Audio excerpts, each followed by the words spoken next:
scientist who has devoted a good part of his adult life trying to prove out the theories of a controversial Yugoslavian physicist named Nikola Tesla. His lab is located in the basement of a nondescript store in Vancouver.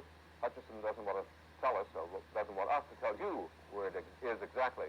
Working with huge jolts of electricity of up to 500,000 volts, Hutchison is tinkering with Tesla's central thesis that large amounts of power can be transmitted through the air without wires.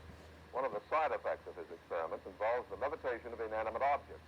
He cannot yet predict with any accuracy which objects will rise, when, or where, but they do rise, as you're about to see. You enter the world of John Hutchison through an old bank vault door, revealing a museum-like atmosphere charged with electric energy. Hutchison sits at a hand-built control panel, fine-tuning equipment some feel might change the world. I use these headsets here to monitor frequency changes, going by the static patterns that I hear. And down here, I'll adjust the magnetic flux. And I can feel the rhythms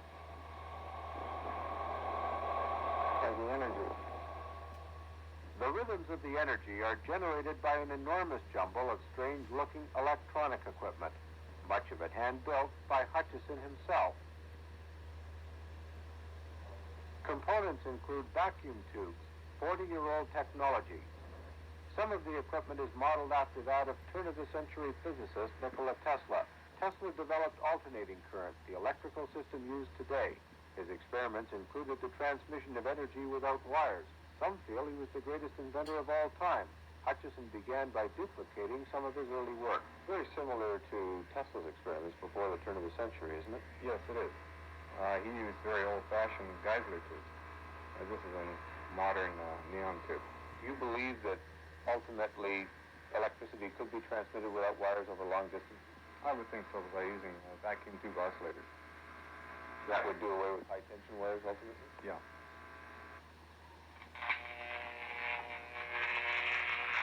The Jacob's ladder effect is demonstrated just for fun. And other effects are duplicated in Hutchison's basement lab. But it was his love of old equipment that led to advanced experimentation. This is an old dynamotor, turn of the century. And I got it from a scrap dealer. And it appears to be the same kind of motor that Tesla used in some of the experiments. Hutchison's equipment combines recycled electronics in huge hand-built coils that together defy some established laws of physics. That's a Tesla coil. In regards to Tesla, it would be probably a very small one. It can fill at about 1.5 million volts. Did you build it? Yeah. How long did it take you to wind something like that? It took me about a week to do the whole coil.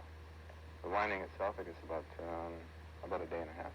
Hutchison cranks up power of up to 500,000 volts, but the source is just one wall outlet.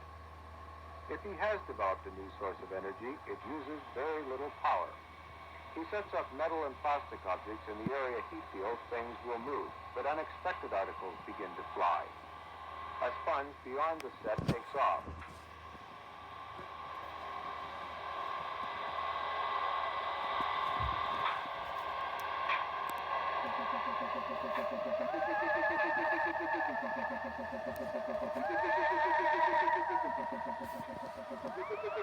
Hutchison can't see it from his control panel and relies on our information.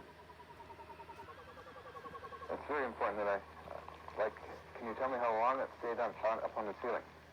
I would say a full second, 1 second, like that. It went up and hit the ceiling 1 second, maybe 2 seconds, and then came down. You're kidding. No? I mean, I wonder how far. Slowly and deliberately went up, almost like a levitation. Do you know why this effect is caused? I really don't. I have some ideas in my mind that the being electromagnetic in nature somehow is interfering with the gravitational pull of the Earth.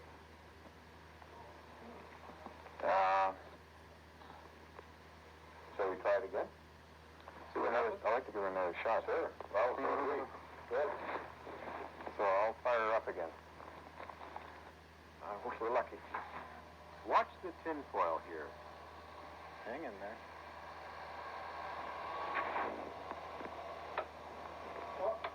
The tinfoil is strong. Just went up and flickered a bit and then dropped down. Flickered. Yeah, I just shook. Hot dog. Okay, I'll keep. Nothing else is touching it. I was watching.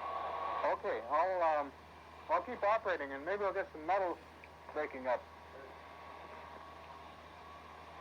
He has indeed broken metal into fragments and lifted an entire snowplow. He just can't predict what will move. Hutchison doesn't know if it's the equipment alone or his effect on the equipment, but Canadian researchers are now discussing the Hutchison effect with physicists around the world, and it may lead to developments not even thought of yet.